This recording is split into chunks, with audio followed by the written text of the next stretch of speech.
American dream, Kyle? To do well, to make something of yourself? Come to an exciting new place and say, to hell with the odds. Dad, I can do this. It seems to be fading fast, doesn't it, Kyle? DarbyCast, Economics Wednesday. And you know what Kyle and I were just talking about? I don't think there's a ton of question marks around it. We're talking about the slow and maybe even rapid evaporation of the potentiality to achieve the American dream. Not for somebody who came here recently, but even for somebody who's maybe been here for a couple generations. And I'm not talking your silver spoon in mouth, rich fat cat. I'm talking about a third generation Italian American.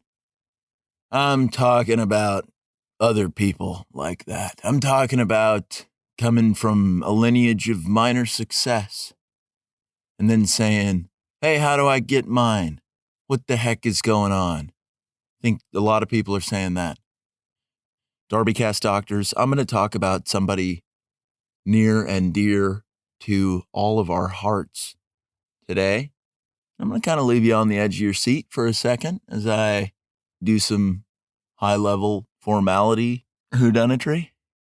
Let's get the pleasantries out of the way first. Welcome to the DarbyCast. Welcome to an Economics Wednesday, which is what? A complete and total roadmap for economic success, not just on a micro level, but also on a macro level. If one day you wake up out of the blue and you're like, I'm not making as much money as I think I could. I just don't have the ideas to make huge moves.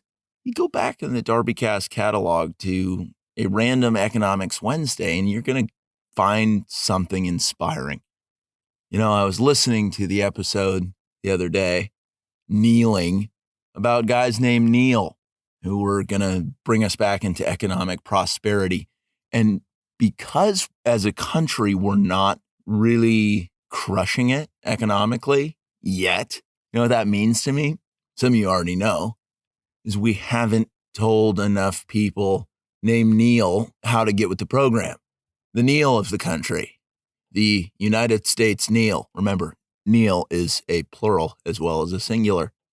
Have you done your part to bring the United States Neil into the economic landscape?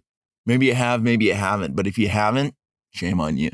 Because if you know the right thing to do and you don't do it, in any situation, if you know the right thing to do and you just don't do it out of spite or apathy, boy, are you a piece of garbage. Industry standard, bottom of the barrel, landfill refuse. Disgusting slime and sludge, congealed into some sort of humanoid form. That's what you are. If you haven't tracked down somebody like Neil and said, Neil, I know you aren't good at many things, and least of which is generating ideas, but I've got something for you. I also have a podcast I'd like to send your way. Maybe get your imagination, economic juices flowing. After all, Neil, it has been spoken into existence. There is a prophecy, Neil, that only you will be able to pull us out of this and take us back to good times. So let's get that out of the way first. DarbyCast doctors, I'm going to reissue the homework that is findaneil.makeadeal.com. Kyle, make sure you buy the website. Let's buy that and let's flesh it out. Findaneilmakeadeal.com. I'll do .net or .org if it's not available. I know that's probably an in-demand domain name. Oh, we'll go to battle, Kyle. We make investments here at the DarbyCast, doing what's right. Good. Now that we've established all those important precursors, let's talk the American dream. You know, a lot of people are complete morons, and they think that the American dream is somehow confined to the geographic region that we know as the United States of America. That you would do well in life, perhaps better than your parents. As it turns out, most places in the world, people are like, I could launch myself into a new echelon of income, be able to provide products and services that are worthwhile to people around me, make a little bit of that coin to reinvest in my community that invested in me, not just monetarily, but love, attention, time, friendship. I think that's not the American dream. I think that is just the dream. That is the dream, right? It's not about the number. It's about what you can do with the money, right? In our economy, well, specifically the stock market, which is kind of indicative of our perverse finance economy rather than value economy. Usually in a value economy, you would make things that have high value rather than fudging around numbers on a balance sheet to line your pockets with scratch. Yeah. There's a lot of people in our country, really smart people, brilliant even, and I don't throw that word around lightly. There's about 4 people I've ever met that I'm like, you are brilliant. I don't throw it around in the way that Harry Potter does, talking about a cup of hot cocoa and be like, this is brilliant. Shut up, Harry, right? But a lot of brilliant people went into high finance, investment banking, working at hedge funds, and a wide variety of other financial whodunitry, when really, you got to think, some of those guys, what are their names? Neil. They could be doing great things, but instead, they're doing pencil pushing and Excel sheet discoing, and it's like, damn it, Neil, we needed you. But there's also guys not named Neil who are doing that. But let's talk about the stock market real quick and the GameStop fiasco. If you haven't heard about it, look it up. It could be the domino that implodes our entire economy, and then it'll get blamed on gamers. Most oppressed class that's ever lived. Oh, to be a gamer in today's day and age. Whew, really nuts. But if you haven't researched the GameStop whodunit, I suppose I could describe it briefly. Let me just explain it to you. A rich fat cat who works at a large hedge fund worth about $13 billion put a massive short on the GameStop stock. He bought a bunch of stock, is expecting the stock price to go down, to tank. Then he would sell off the stock back to GameStop, keep the difference as profit, and chuckle his way all the way to the bank and say, I'd like to increase my balance, please.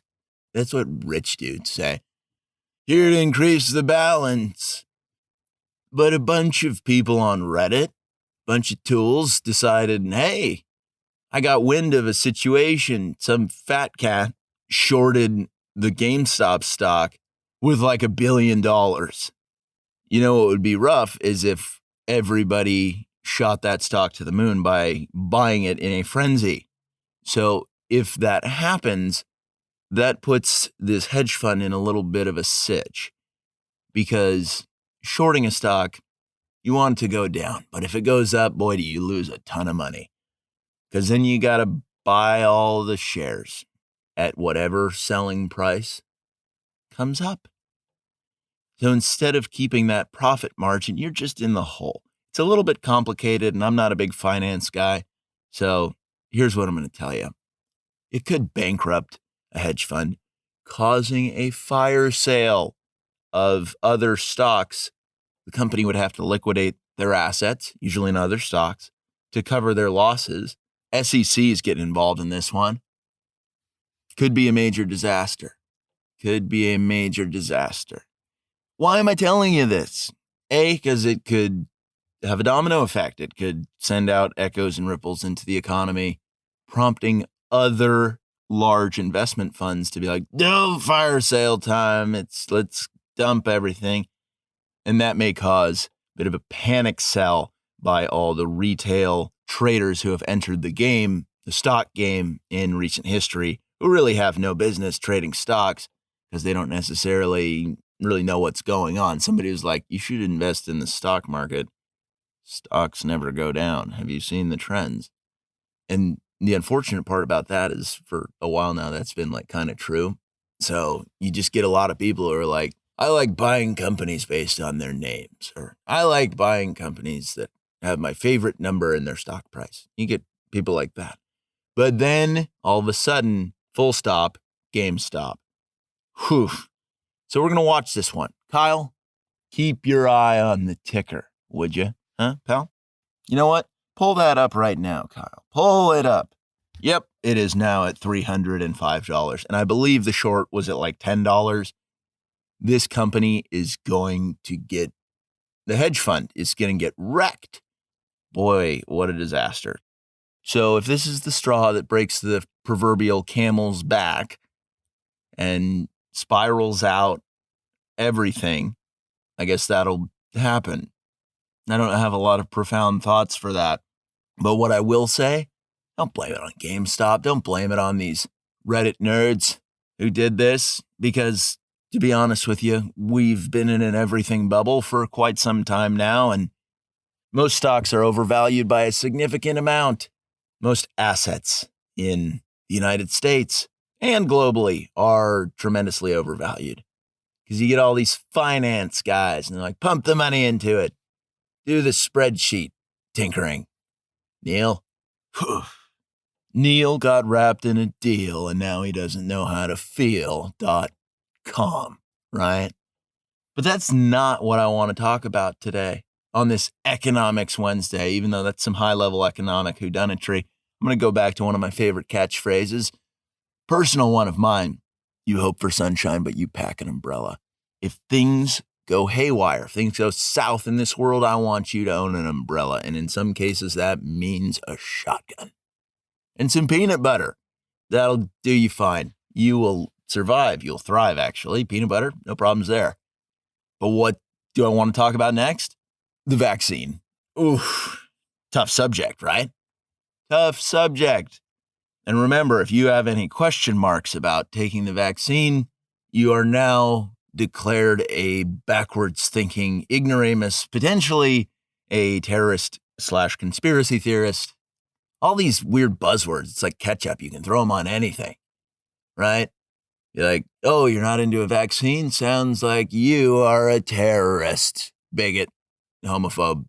Are you transphobic? You're not into the vaccine? New health secretary, she told it told you to take the vaccine and now you're not doing it. You're a transphobe and a piece of trash. But I have question marks surrounding the vaccine. I don't know why people are so eager to take it. They've been locked in their homes for quite some time. Say you're really dialed into the whole Corona-Ruski thing, right? You wake up every morning and you get on your knees and you pray in front of that framed 4x6 picture of Anthony Fauci. And you're like, Fauci, not only are you a hot guy. Remember when Fauci was on the cover of like GQ or whatever that was? Boy, was that off-putting. Fauci is a 4'3" goblin. And the fact that he was described as a sex symbol was really, I think, put out there just to, actually, I don't know the reason for that. But Fauci, maybe he is really hot, right? That's what the ladies are thinking. If you just ask a lady, I know I'm bouncing around, guys, and gals, but just bear with me. Go up to somebody random today and be like, think of the hottest guy you know. And if they don't say Fauci, boy, are they an idiot, right? They just don't get it. But imagine being somebody who's totally dialed into the Ronaruski thing. You're trapped in your house. You wear like 17 masks a day on top of one another, not in sequence. Have you heard of this, by the way?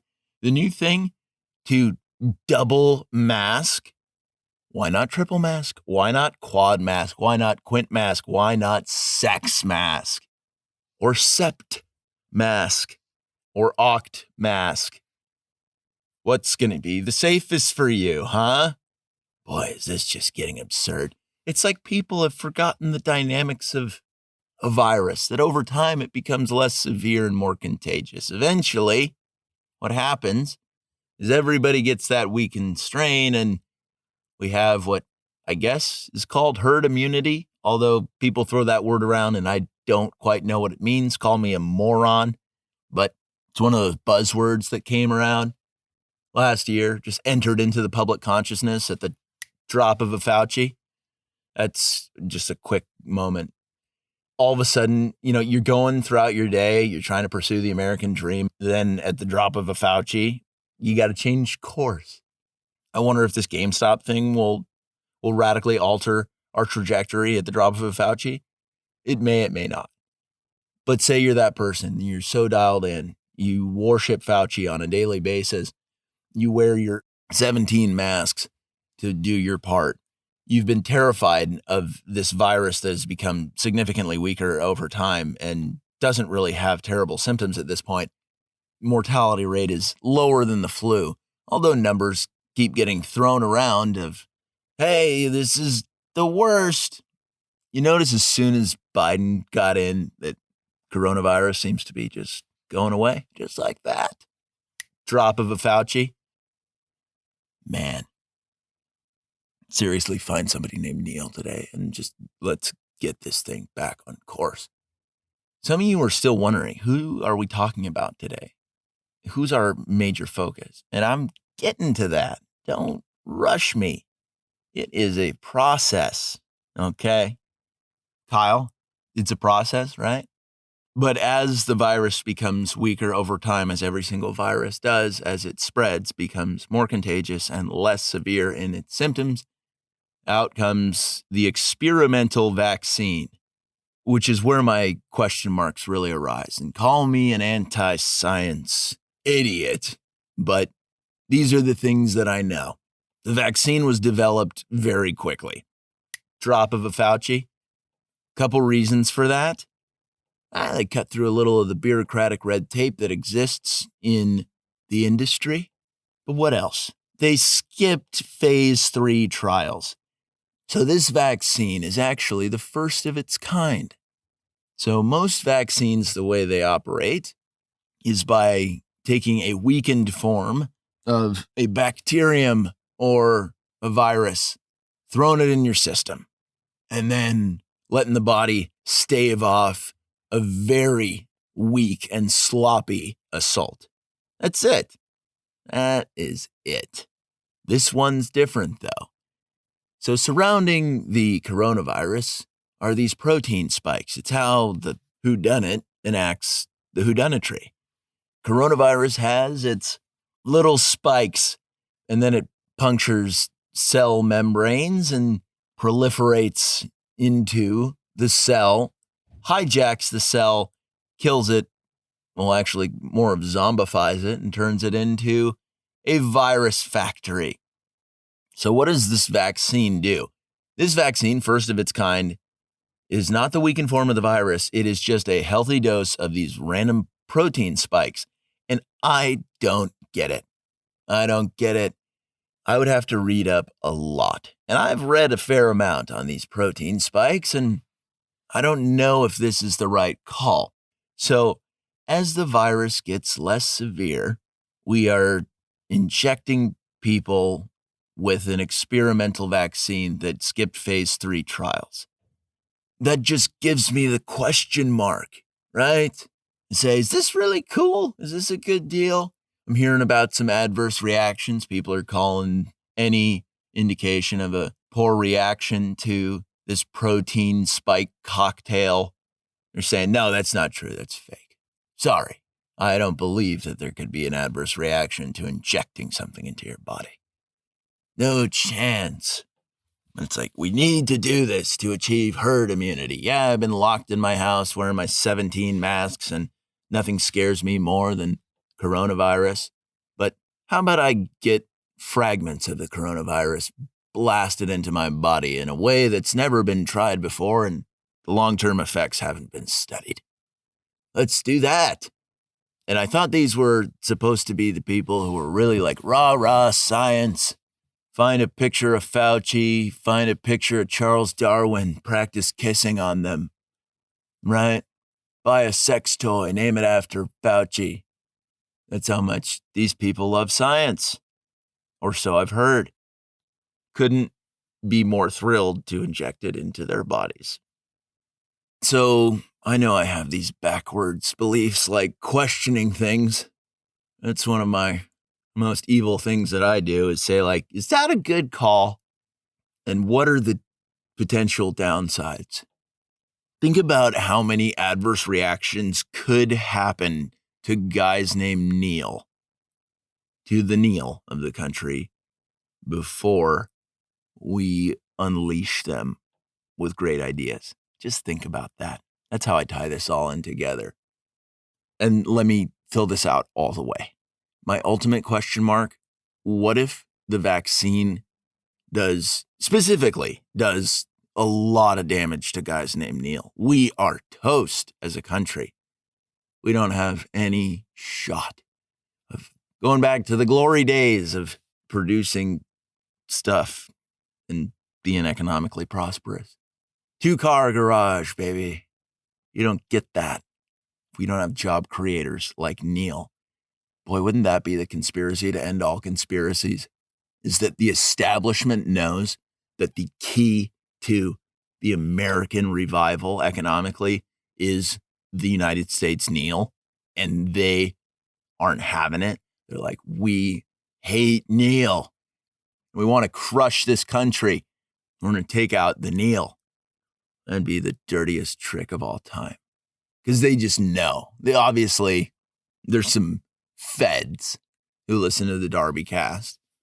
Just know that the DarbyCast may get shut down at some point, because as on point as everything's been, I've been saving some of the real high level stuff for another day, right? The establishment finds out that a coalition of Neil have been manipulating the GameStop stock to their own advantage because they want to level the playing field a little bit from the hedge fund power players so they can create the Neil slush fund to invest in business ideas that DarbyCast doctors slide to Neil. It's a full-out assault on Neil. It always has been, but boy, is it clear as day at this point. So in times of utter chaos and distress, you got to look to your heroes. You've got to rely on people who just get it, who understand the essence of the American dream. Now today, economically, I want you to think about what's at stake. Potentially biological warfare directed entirely at Neil. Stock market manipulations, Neil's trying to do it for you. Okay? So that's kind of the stage. With all these facts in mind, now let's get into the essence of today's Economics Wednesday, the DarbyCast. Because there's a fella, and he's on my mind. And I am not talking about the inspiration for John Mayer's hit classic, Your Body is a Wonderland. Who's that? Obviously, Anthony Fauci. I am talking about a hero. I am talking about the ultimate hustle player. You can't teach hustle. Okay, you can't teach adaptability. You can't teach following your heart. And I want you today, because the homework still exists, find the Neil, elevate them. Elevate each one, elevate them collectively.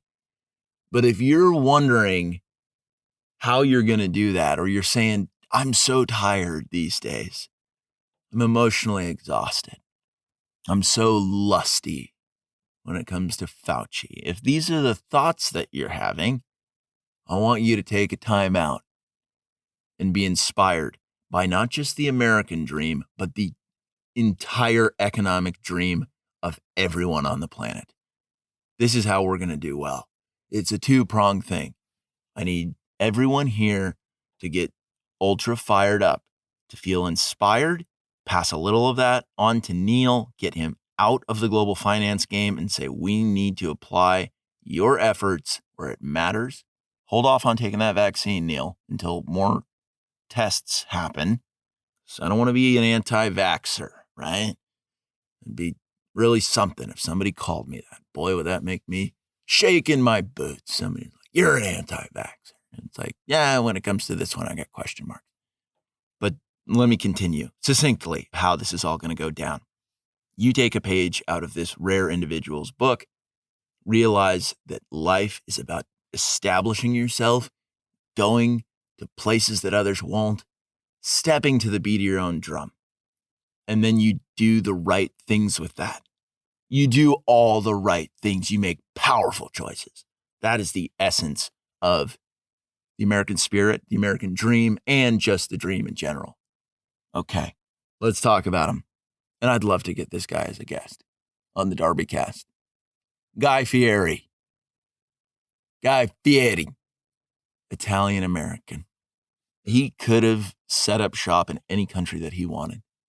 Fun fact, Guy Fieri, he got inspired when he studied abroad in France. That's where he was like, I love the culinary arts. Can you imagine what a devastating loss that would have been for our entire country had Guy just stayed in France? Would have been insane. Would have been absolutely insane.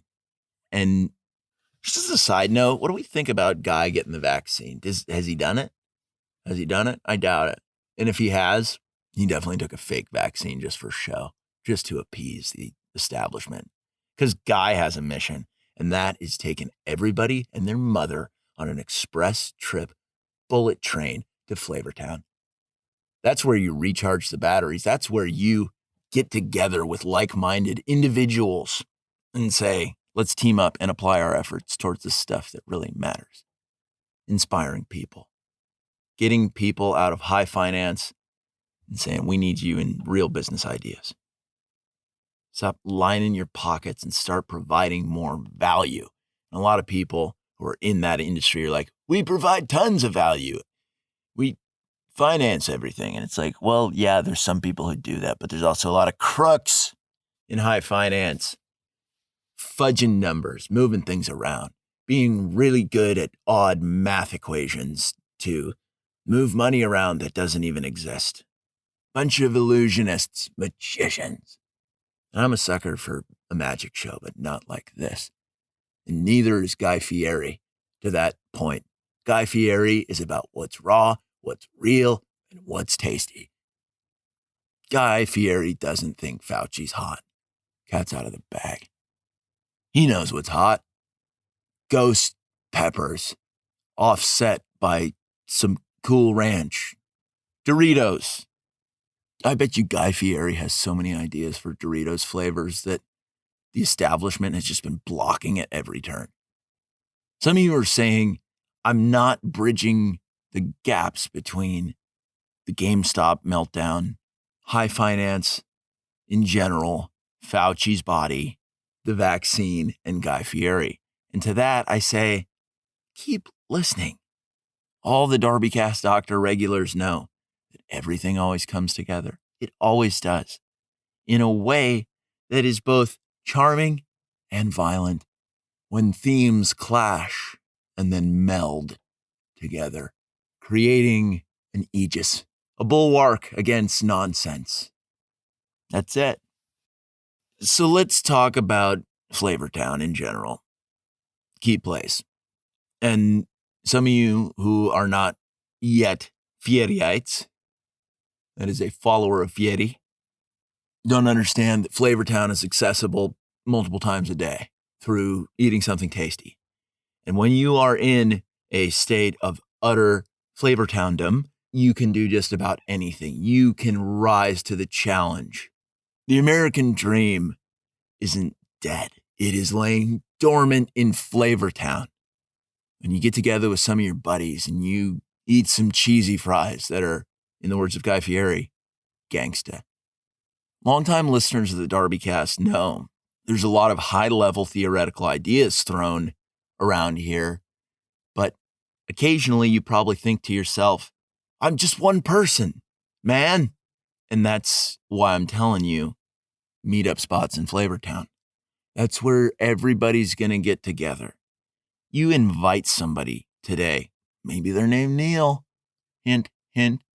You invite them to Flavortown and you say, I want to take you to a diner, a drive-in, or a dive.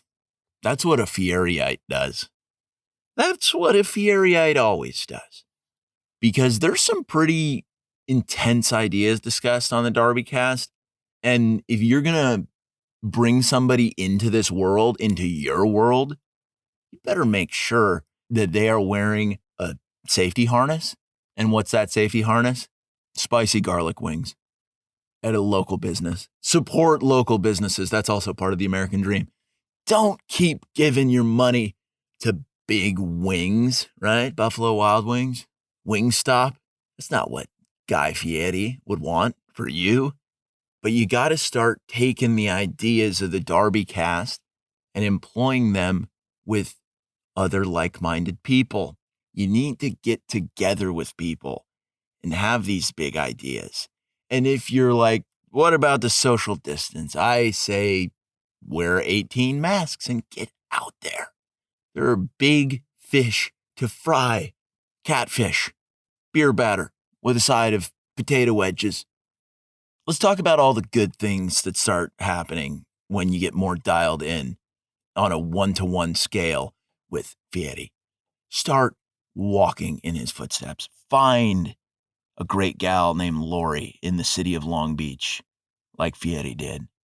You go to that restaurant with your bros or your chicks and you say, like, what the hell is going on with GameStop? Should we move to Alaska? WWGFD. What would Guy Fieri do? What would he do? When I said earlier, hope for sunshine, but pack an umbrella, the subtext to that is get a crew of people who know what's going on. And not everybody knows what's going on until you spill the beans, baked beans with delicious sauce in Flavortown. Do you understand why that's the most serious thing you could do? There are a lot of things going on in this world, but there is no crueler punishment than to try to figure it out and handle it all on your own. Follow your nose to Flavortown. Follow it. Do what Guy would do. Buy a 1971 Chevy Chevelle, a 68 Pontiac Firebird, maybe a 76 Jeep CJ5, 1969 Chevy Impala, maybe a 67 Chevy C10 pickup. I love how many Chevys Guy Fieri owns, and I know a lot of you, just like Native Americans, shed a single tear out of respect for Guy Fieri's car collection. What an excellent dude. And here's a side note on Guy Fieri. He is known for amazing catchphrases, and that's also important. So when you are at a diner, a drive-in, or a dive, work on your catchphrases because that is going to win people over to your line of reasoning. You'll notice on the DarbyCast, I basically have an innumerable number of catchphrases. And do you see what that's done for you, to you, with you over the episode count as the show continues? That's right. Where did I learn such a thing from? No surprise there. Guy Fieri. Guy Fieri. Good guy. Fieri. So let's talk about key catchphrases because that is going to be the jumping off point to do all the things necessary in life, in business. After all, DarbyCast Economics Wednesday. If you're going to have big business ideas, you have to be a personality that people gravitate towards. And what kind of people do people gravitate towards? People with key catchphrases who are a lot like Guy Fieri. Think about the first time that Guy Fieri bit into an ice cream sandwich and he couldn't help but say, "This is a choir of angels singing directly on my taste buds," or something to that effect. Treat every day as if you had to nail a key catchphrase to win somebody over, to make them say, "What the hell have I been missing? Can I hang out with you?" You say, "Well, do you have a ticket?" And they say, "To where?" And you say, "Flavortown. Here, have an ice cream cone. I have an extra one." Maybe you start wearing around a backpack, cold packed insulated backpack with ice cream cones, just so you can give people an express ticket directly to Flavortown. No connecting flights. 0 connecting flights. Guy Fieri has written 6 books. I'm not saying you got to go out and write books, but it might just happen organically as you start passing out ice cream cones. Non-melted, totally chilled, because you're totally chill. This is the full revival of the American dream. Because, everybody in this world wants to do better, but I care about the good old US of A. So let's revive the American dream through Fierieism A lot of people are scared of the isms going around right now, saying, what of communism? What of fascism? And I say, what of Fieryism? And people don't understand quite what that means yet. But I tell you what it means. Catchphrases, bringing people over to your side, coming up with groups, not going it alone, bringing Neil in on your process. A Neil, the Neil. These are the steps to economic success. People seem to have forgotten how prosperity works. It's not flipping around with your phone and discoing on your likes on the Instagram or your Snapchat or your TikTok and doing some spastic dance and hoping it goes viral because you're standing around in your underwear and saying, look at me. And it's like, Guy Fieri would never do that. So that is so wrong. Anything that Guy Fieri's ever done is a roadmap for success. Okay? It's not just about what he says. It's about what he does. Okay? So hypocrisy is not Guy Fieri. It is one of the last things that would ever strike into somebody's consciousness. If you went up to somebody and you said, Guy Fieri, their first thought would not be, what a hypocrite. Their first thought would be like, what a force. What a total package of economic magnificence. What a total badass. What a guy that I would want fighting with me in a street fight where the only weapons were rusty chains and bike locks. That's a metaphor and a half right there. Who's got your back in a street fight? Guy Fieri, that's right. I want you all to go out into the world with the confidence of Guy Fieri and maybe a little splash of Tom Cruise. People give Tom Cruise so much shit. But I watched Mission Impossible the other day in between YouTube videos of Guy Fieri. Occasionally I would just pause the action and be like, all right, Tom, got to get the guy. And I just felt so good that I wanted to start a karate Flavortown division, a Flavortown Karate Club. Now that's a business idea. Many of you were thinking to yourselves, where are the tangible business ideas? Flavortown Karate Club. That's one of them.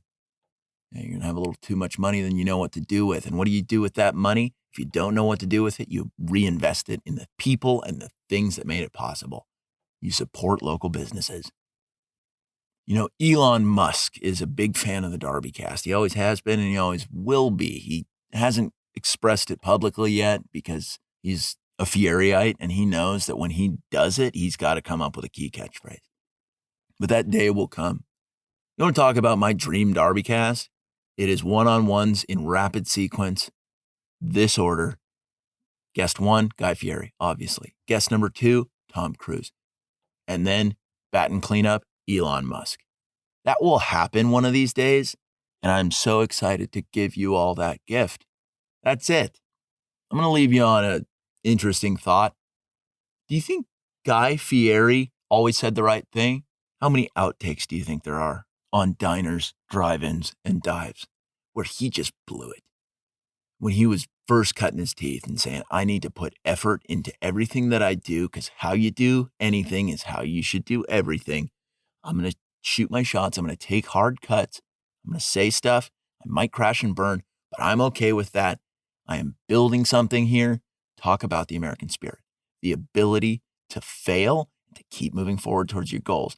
What are those goals? Primarily taking people on a voyage, a cruise to Flavortown, the island, right? Because there are multiple flavor towns that exist, some metaphorical, others definitely physical locations. Guy Fieri owns an island. I'm going to tell you that right now, and it is Flavortown to the max. On every street corner, there is something delicious. There's a hot dog stand or a sandwich parlor. It's not a sandwich shop, it's a parlor in Flavortown. All of you right now, today, eat something tasty. Eat something out of control tasty. Quick little express trip. But don't do it unless you're bringing somebody with you. And if you bring somebody named Neil with you, you have done your good deed for 2021. You knocked that out early. But let's talk about a couple of things that Guy Fieri probably said in his early March to success as an Italian American. And thank goodness we have him in our country because he is an asset globally. He is the pulse of our nation, and it's about time he was recognized for it. What are some things that Guy probably said? This burger's so good, I just came in my pants. You cut that out of the show. You get it out. Say, take two, Guy. I like the thought, but let's try it again. Then Guy says, get me a towel because my sack is dripping with flavor. And it's like, Guy, you went in the wrong direction. You went from bad to worse. But I respect your process. What's another thing that Guy Fieri probably said? I'd love to practice necromancy to revive my dead grandmother so she could munch on this quesadilla. And it's like, Guy, your heart's in the right place. Your words aren't there yet. As a DarbyCast doctor, what are your major takeaways from hearing these things? Shoot your shot. You'll get your catchphrases down and then you will create a following. Because there's a responsibility that goes with being a DarbyCast doctor, and that is your discipleship of being a DarbyCast doctor, doing the right things until you are primed and ready to vault to the next level, to be that glue guy, to be that cheese fry individual for those around you, to start your local Tom Cruise karate studio, brought to you in part by Guy Fieri. Address 123 Main Street in Flavortown. Let's talk about other Guy Fieri huge blunders, outtakes, because that's another part of the American dream, is hearing about the failures and hearing about the persistence. Guy Fieri at one point or another definitely said, this hoagie is making me say nogie to taking an experimental vaccine.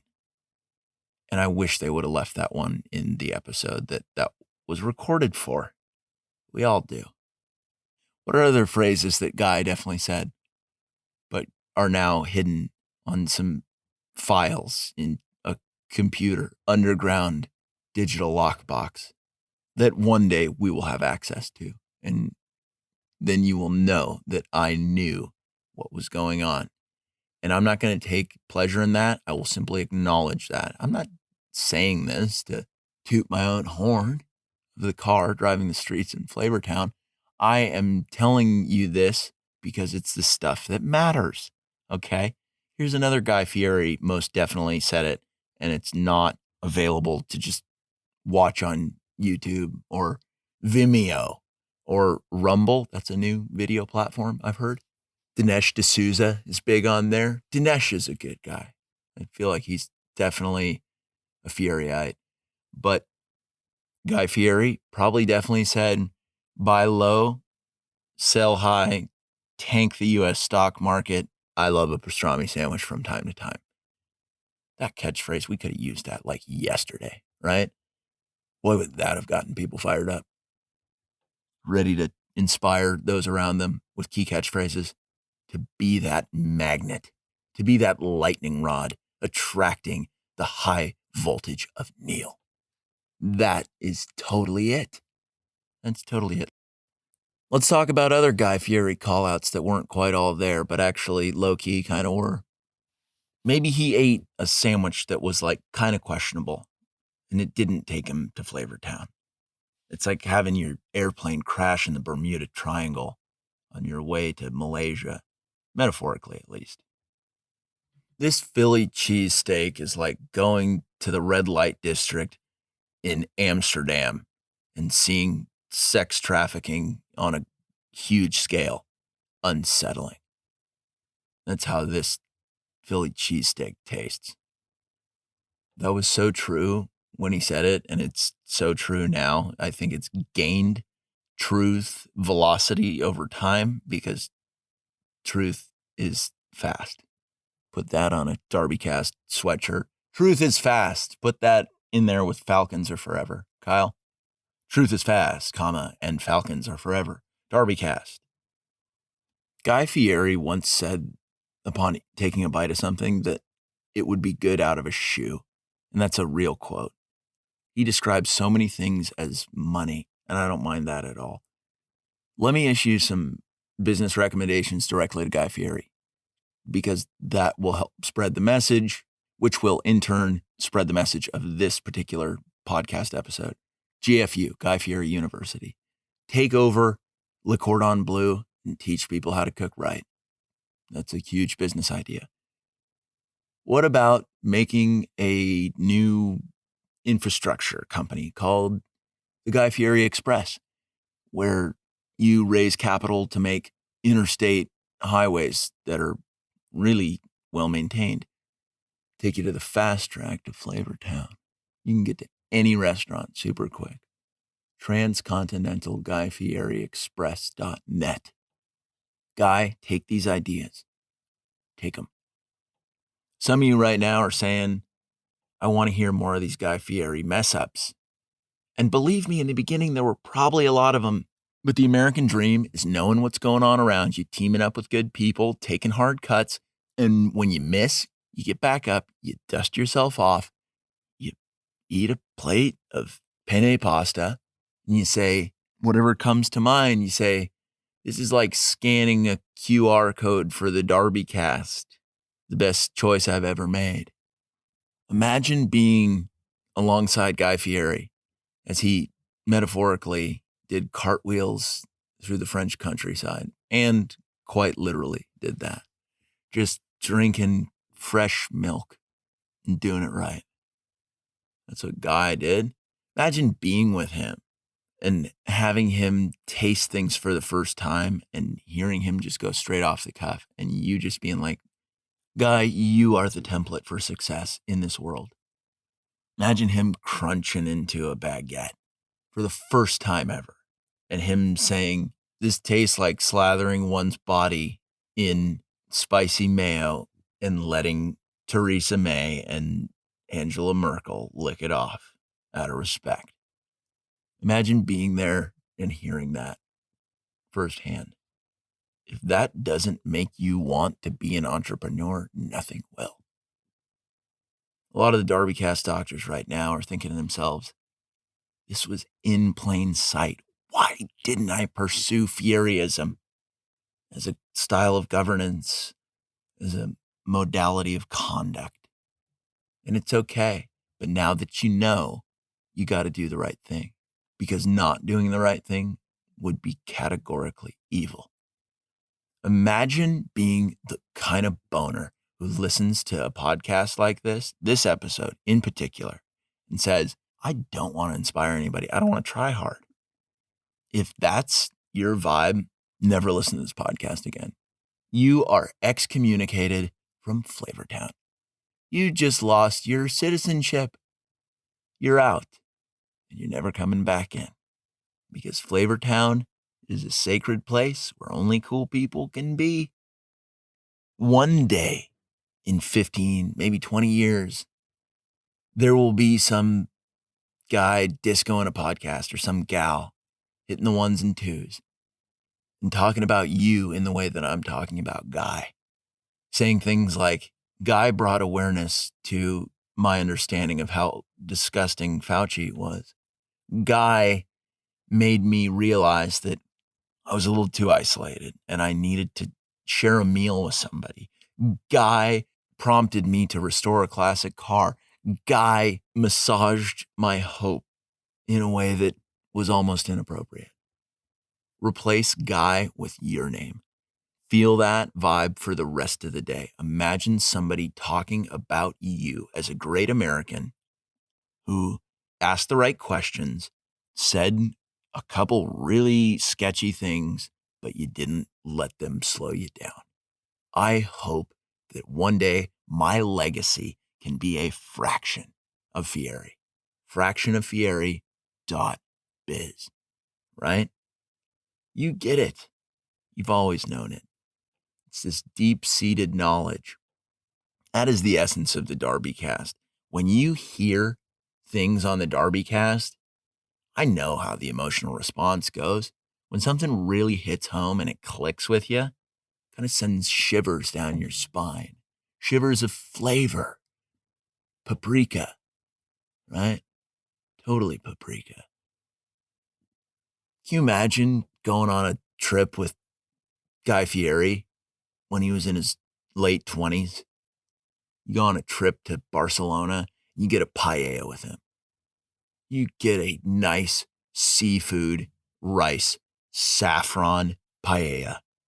And he just turns to you and he says, the flavors herein could knock down the Berlin Wall, build it back up, knock it back down, build it back up, and knock it back down again. That's how powerful this flavor is. And you just look at him and you say, Guy, let's go back to the States and inspire some guys named Neil. Let's not take experimental drugs. Let's see what happens with the stock market. And he says, that's gangsta. That's Flavortown. And that's the first time he talks about Flavortown. Can you imagine being there? And Tom Cruise comes out of nowhere, karate chops a henchman who is trying to pickpocket you, a gypsy henchman. And Elon Musk flies in from South Africa and says, PayPal, I'm thinking about creating it, then I'll do other stuff. That's the perfect day. Put yourself there, take that energy, and apply it. That's the message for Economics Wednesday. DarbyCast, send it.